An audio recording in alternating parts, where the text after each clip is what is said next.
네, 안녕하세요.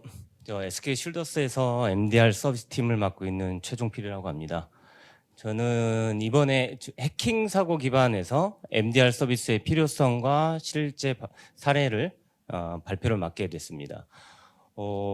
이 내용, 동일한 내용으로 지난달에도 다른 자리에서 발표를 했었는데 어렵다고 하시는 분들이 많았었어요. 그래서 조금 내용을 쉽게 수정은 했지만 여기에 계신 분들은 보안을 잘 아시는 분들이 많이 모였다고 생각을 하기 때문에 네, 좀 빨리빨리 설명을 드리면서 넘어가도록 하겠습니다. 이게 쉽지 않은 주제입니다. 왜 그러냐면은 우리 해킹 사고라는 게 우리 기업에서 정말 자주 발생을 하고 있고 지난주 이화여대 이번 주 금호타이어죠. 뉴스에서도 나왔기 때문에 말씀을 드립니다. 계속 사고가 났었고 저희가 조사하는 부분도 있고요. 거기에서 실질적으로 해커가 사용했던 여러 가지 기법들이 나오는데 간단하게 소개도 해드릴 예정입니다. 그렇다 보니까 저희가 지금까지 대응하고 조사한 결과를 바탕으로 해서 좀 그 내용들을 공유드리고자 합니다.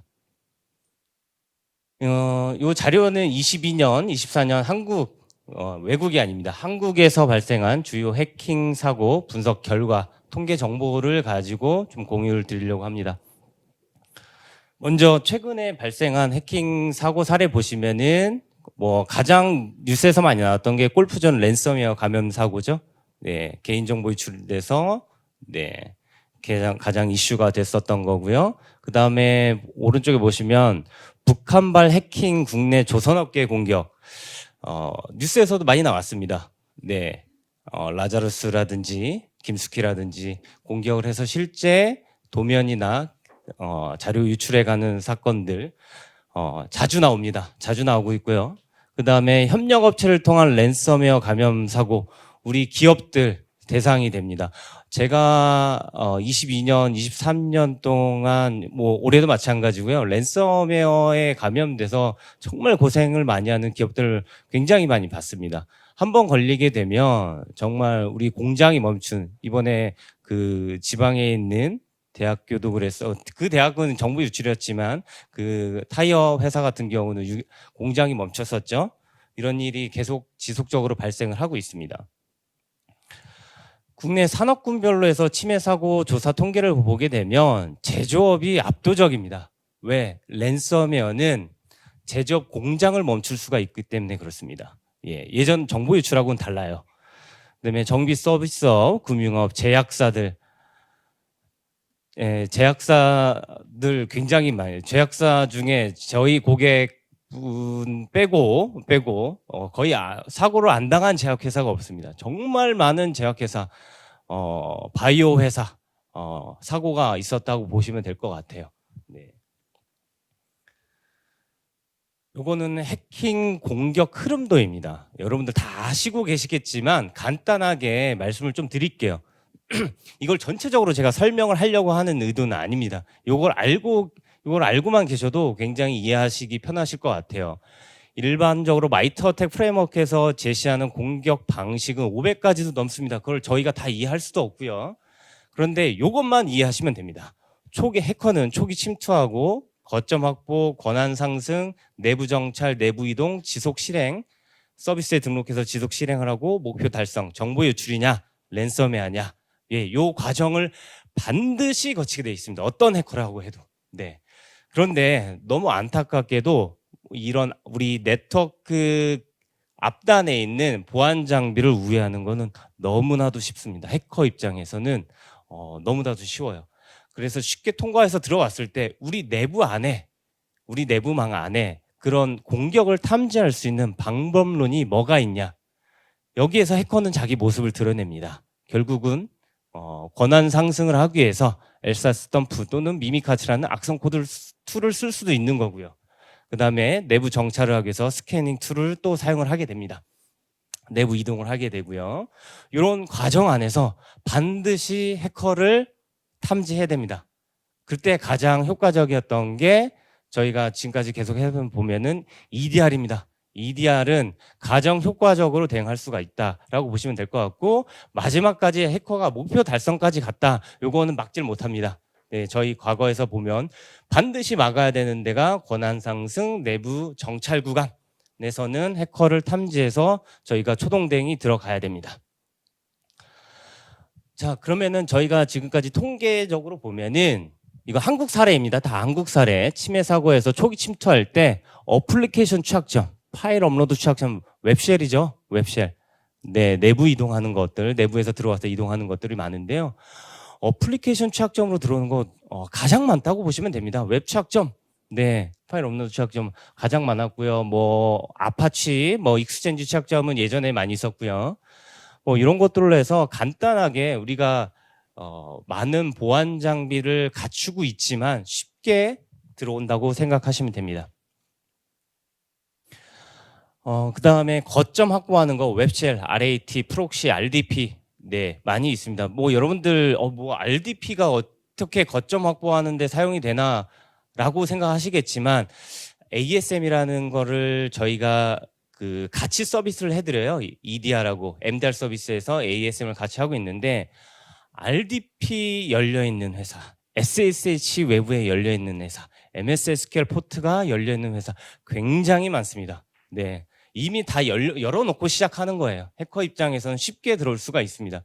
그런 것들을 ASM으로 해서 한번 보게 되면 굉장히 다양한 정보를 볼 수가 있는데 그런 RDP도 굉장히 초기 침투할 때 많이 사용을 합니다. 프록시, RAT 툴, 웹쉘. 웹쉘은 여러분들 업로드 취약점이 있는 우리 홈페이지 또는 뭐 이력서 올리는 곳이 있다, 사용을 하지 않는다 하면 그런 업로드 기능들은 제약을 두는 게 가장 좋다고 봅니다. 네, 그래서 아직도 웹쉘 가장 많이 사용한다는 거.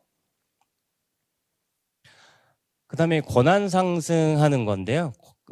아까 말씀드린 것처럼 내부 거점을 확보한 다음에 제가 예를 들어서 아파치의 취약점으로 들어왔다라고 하면은 권한이 루트 권한이나 어드민 권한은 아니죠. 그러면 권한 상승을 해야 됩니다. 그때 사용하는 게 미미카츠라든지, 단 미미카츠는 거의 다 차단이 된다고 보면 돼요. EDR에서 거의 대부분 다 탐지가 되고요. 그래서 해커 같은 경우는 크리덴셜 정보를 엘사스 덤프를 뜬다든지, 엘사스.exe 어떤 프로세스인지 여러분들 다 알고 계실 겁니다. 우측 화면을 보시게 되면 덤프를 뜨게 되면, 엘사스 덤프를 뜨게 되면 도메인하고 패스워드가 그대로 다 평문으로 보이게 됩니다. 네, 이게 파일리스 공격이죠. 네, 파일리스 공격으로 이렇게 실행을 하게 되면 아주 쉽게 패스워드를 탈취할 수가 있습니다. 그 다음에 우리 피싱 메일 굉장히 많이 받습니다. 해커가 지금 악성 파일이 첨부돼서 들어오는 메일은 거의 10% 미만, 5%밖에 안 돼요. 대부분이 들어오는 거는 피싱 메일입니다. 이 피싱 메일을 왜 그렇게 많이 보내올까? 해커가. 예, 패스워드 탈취하기 위해서입니다. 이 패스워드 탈취했을 때 내부에 침투한 이후 여러 활용을 할 수가 있습니다. 여러 가지 2차 공격을 할 때 무조건 사용이 된다라고 보시면 될 것 같아요. 그 다음에 내부 정찰을 하기 위해서 네트워크 스캔. 예, 우리 내부에서 네트워크 스캐닝 툴을 사용하고 있다. 이런 거는 가급적이면 우리 보안 담당자님들 또는 일반 인프라 담당자님들도 가급적이면 사용을 안 하시는 게 좋고요. 이런 것들을 외부에서 해커가 가져올 때 많이 탐지가 되기 때문에 이미 내부에서 갖고 있는 것들을 사용을 하려고 합니다. 그런 것들을 보시면 앱맵 같은 거 우리 많이 사용하지 않습니까? 근데 해커들 들어오게 되면 앱맵으로 다 스캔해서 정보 파악한다고 보시면 될 것 같아요. 그 다음에 내부 이동, RDP, SMB, SSH, 뭐 WMI 많이 있습니다. 뭐 VPN도 마찬가지고요. 그 다음에 제가 여기 재밌는 걸 보여놨는데요. 팀뷰어 같은 거. 네, 우리 사고 조사를 나가서 보다 보면은 이런 RDP도 쓰지만 외부에서 편하게 내부망에 접속하기 위해서 팀뷰어 같은 이런 원격 접속 툴을 많이 사용을 하게 되십니다. 근데 이거 같은 경우는 해커한테는 너무 좋아요. 네, 실질적으로 내부에 있는 정보를 유출해 간다든지 악성 코드를 가져온다든지 할 때 이런 것들을 반드시 사용을 합니다. 그래서 내부에서 사용하는 우리 직원들이 있다고 하면 이거는 사용 못하게 하셔야 되고 내부에서 제약을 많이 두셔야 됩니다. 이런 툴 굉장히 많이 봅니다. 그다음에 지속 실행하는 거는 결국은 해커 입장에서는 이걸 다 자동화를 합니다. 다 알고 계시겠지만 서비스에 등록을 해서 지속적으로 이런 파일들이 악성 파일이라든지 프로세스가 실행이 되게끔 서버를 재기동, PC를 재기동하더라도 다시 실행이 되게끔 다 자동화를 해놓은 지속 실행이 되게끔 해놓는다 보시면 될 것 같습니다. 그 다음에 마지막이 정보 유출, 랜섬웨어. 뭐 정보 유출이 가장 많고요. 랜섬웨어도 뭐 지속적으로 가장 많이 늘어나고 있다고 보시면 될 것 같습니다. 제가 그 전라도에 있는 대학교도 지지난주 가서 거의 3시간 동안 이상 미팅을 하면서 그 담당 팀장님한테 제가 말씀을 드렸어요. 정보 유출만 있어서 다행이다. 네, 랜섬웨어 우리 그 학사 관리 시스템에 랜섬웨어가 걸리게 되면 어떤 일이 발생을 하게 되냐면요. 학생들이 등록을 못 하게 됩니다. 그래서 예를 들어서 수강 신청을 해야 되는데 수강 신청이 안 되다 보니까 모든 학교의 전산이 마비가 돼요. 네. 근데 해커는 그걸 너무 잘 알고 있습니다. 그래서 거기만 노리고요. 다른 뭐 도서관 시스템 이런 건 노리지도 않습니다. 근데 다행히 그 학교에서는 랜섬웨어, 정보 유출 플러스 랜섬웨어가 가장 위험하다라고 보시면 될 것 같고 최근에는 해커들이 굉장히 악랄해졌죠. 어떤 기업에서는 최근에 있었던 어떤 기업에서는 정보를 랜섬웨어를 뿌린 다음에 정보를 유출해 갔는데 그 정보가 중국에 있는 어떤 업체에 넘겨주게 되면 굉장히 비싼 돈에 판매 거래가 되는 데였어요. 해커한테 키를 받으면서 돈을 줬는데 해커는 그 정보 유출을 유출하겠다는 그 협박을 통해서 또 한 번 돈을 갈취하게 됩니다. 그래서 정보 유출하고 랜섬웨어는 거의 대부분 요즘 같이 세트로 일어난다. 그리고 국가기관이라든지 어떤 특히 국가기관 같아요. 국가기관 같은 데는 랜섬웨어보다는 대부분 다 정보 유출, 방산망 쪽 정보 유출이라고 보시면 될 것 같습니다. 그래서 국내 기업의 다양한 침해 사고 조사를 저희가 탑서트라는 주식에서 수행을 하고 있고 MDR 서비스를 통한 공격 방어 경험에 기반해서 가장 효율적이고 효과적인 대응 방안을 좀 소개를 드리고자 합니다. 지금까지 이런 해킹 사고가 발생했던 내용들을 소개를 드렸고요. 그래서 가장 중요한 거는 저희가 해커가 목적 달성을 하기 전에 사고를 대비할 수 있는 방법론이 필요합니다. 그 다음에 현재 우리가 네트워크 경계선에 집중하고 있는 방법론을 변경을 해야 된다. 방법론의 변화가 불가피하다.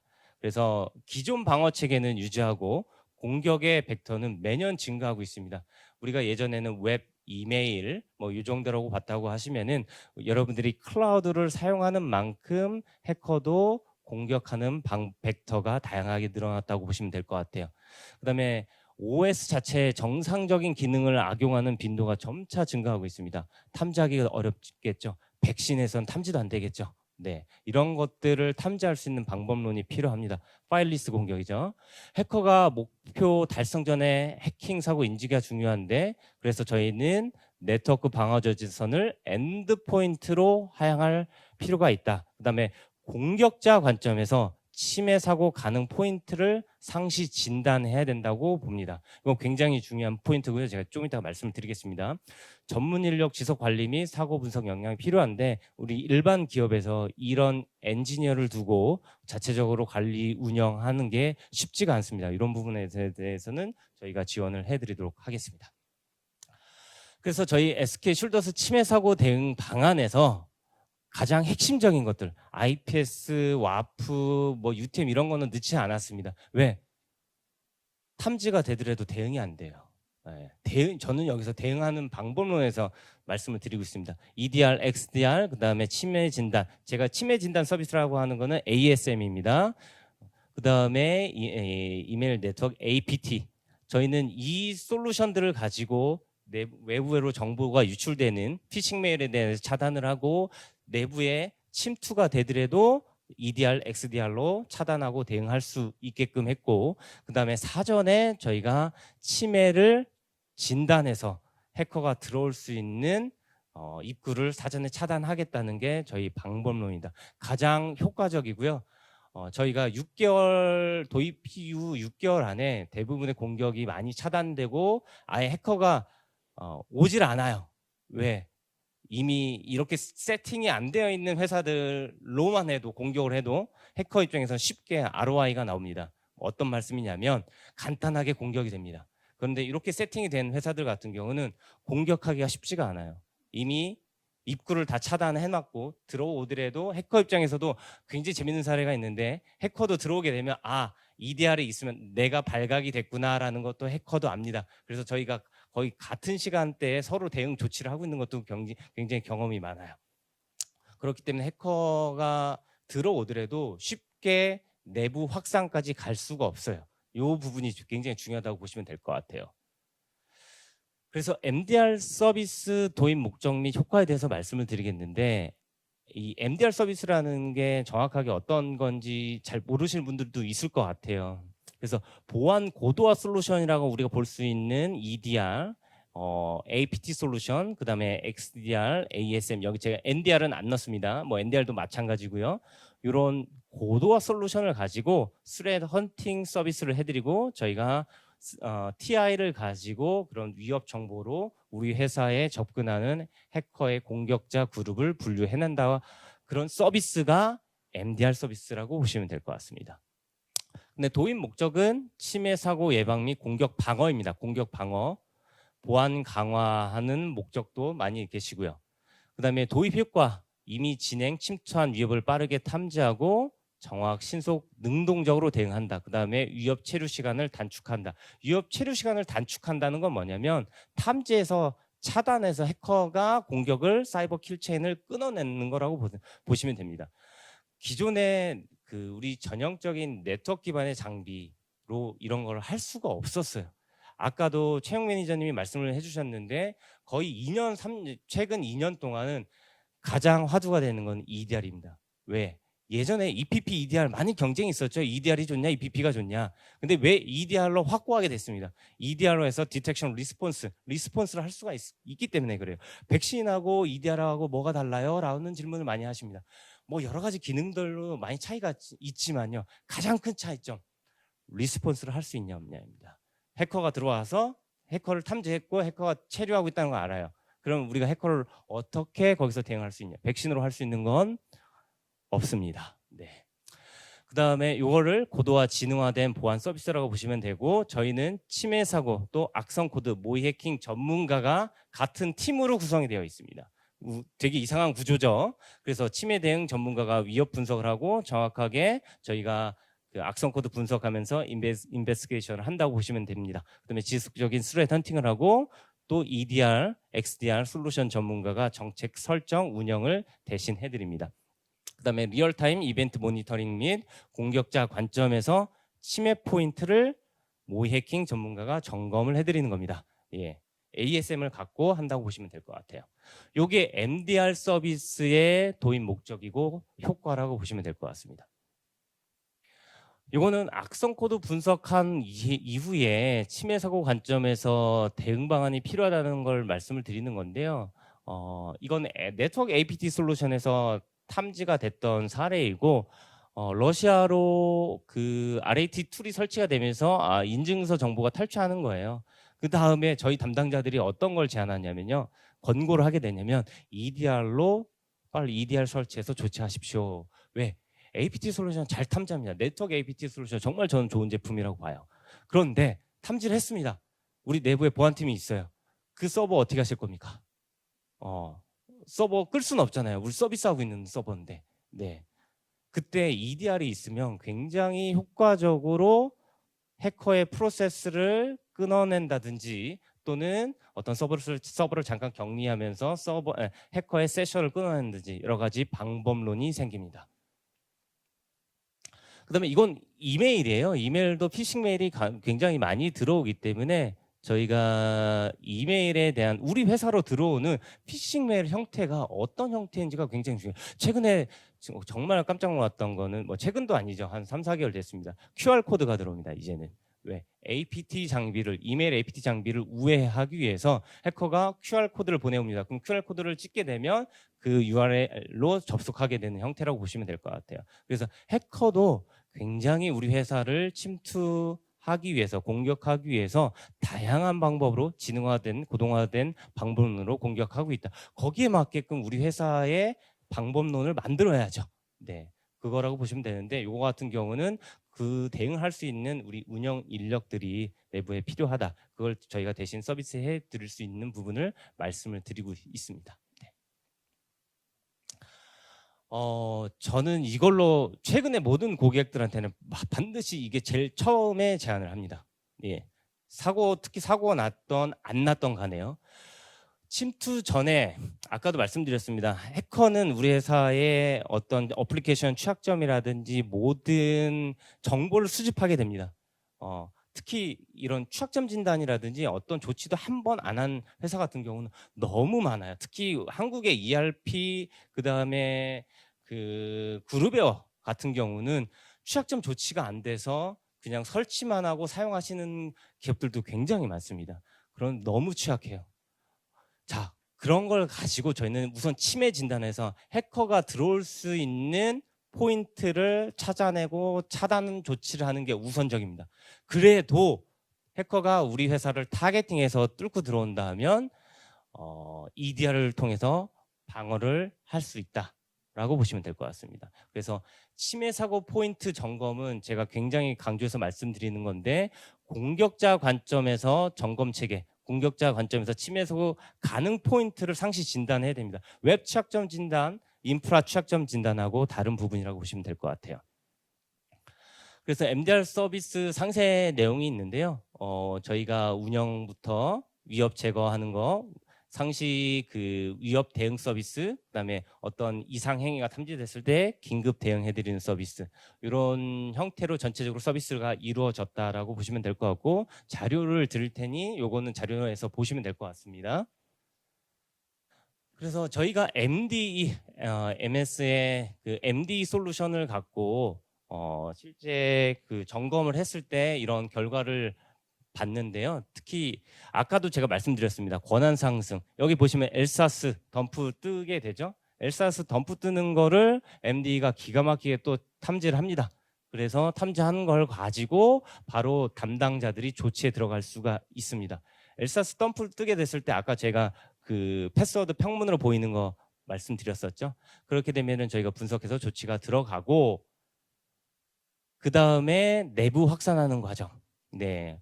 레트럴 무브먼트 해야죠. 해커 입장에서는 권한 상승했기 때문에 스캔을 한다든지 우리 내부에 해커는 목적으로 하고 있는 보안 그 서버라든지 어떤 AD 서버라든지 그 목적을 달성하기 위한 서버로 가기 위함입니다. 또 레트럴 무브먼트 기가 막히게 탐지한 다음에는 해커는 랜섬웨어를 외부에서 가져오네요. 네. 이미 자기는 외부에서 백도어라든지 실행이 됐기 때문에 외부에 연결된 터널로 해서 배포하기 위한 그 랜섬웨어를 가져오게 됩니다. 또 랜섬웨어 가져오는 거를 또 탐지를 했고요. 그다음에 랜섬웨어를 실행하는 과정에서 또 파워쉘이 실행이 되고 여러 가지 방법론 쪽으로 다양한 것들이 나오는데 또 랜섬웨어 행위를 또 탐지했습니다. 네, 이걸 가지고 MD에서 이런 과정들을 전체적으로 다 탐지했다고 보시면 될 것 같고 이런 과정들을 가지고 저희가 분석을 해드립니다. 근데 여기에서 이 단계까지 오면 안 됩니다. 네, 이 단계까지. 여러분들이 중요한 부분은 이거는 운영이 잘 안 된 회사예요. 운영이 잘 됐으면 아까 권한 상승하는 데서 긴급 조치가 들어가야 되는 겁니다. 그래서 MD를 우리가 정확하게 잘 쓰고 있는 고객은 권한 상승하는 부분에서 엘사 스탬프가 떠졌네 바로 긴급 조치가 들어가겠죠. 해커가 뭘 했는지 조사를 하게 되고요. 그래서 저희 같은 경우는 이런 MDR 긴급 분석 보고서를 제공해 드립니다. 이거 같은 경우는 실제 1월 달에 올해 1월 그렇죠. 1월 달에 있었던 거고 웹쉘이 업로드 된 다음에 기존에 웹쉘이 업로드 된 게 있었어요. 해커는. 근데 그 네트워크 트리를 딱 봤을 때 다른 해커가 올린 웹쉘이 있으니까 그걸 가지고 다른 웹쉘을 생성을 하게 됩니다. 그래서 저희는 분석 결과로 해서 그런 웹 서비스로 내부 확산은 없고 다행히 EDR에서 탐지해서 저희가 조치를 했기 때문에 그 다음에 MDR 서비스로 해서 저희가 대응했던 거 해당 호스트 격리하고 권고 사항으로 그 웹 서비스에 대한 취약점이라든지 ASM을 통한 외부에 노출된 자산을 파악할 수 있게끔 안내를 드립니다. 네. 그 다음에 이런 저희가 MDR 서비스로 해서 긴급 분석 보고서라든지 ASM 진단 결과 보고서, 이메일 보안 보고서 이렇게 같이 드리고 있다고 보시면 될 것 같아요. MD, 그 다음에 MS에는 EASM, 그 다음에 M36에 있는 이메일 서비스 이런 걸로 같이 구성을 하셔서 서비스를 여러분들도 받으실 수가 있습니다. 네. 이상입니다. 네. 딱 1분 남았네요. 네.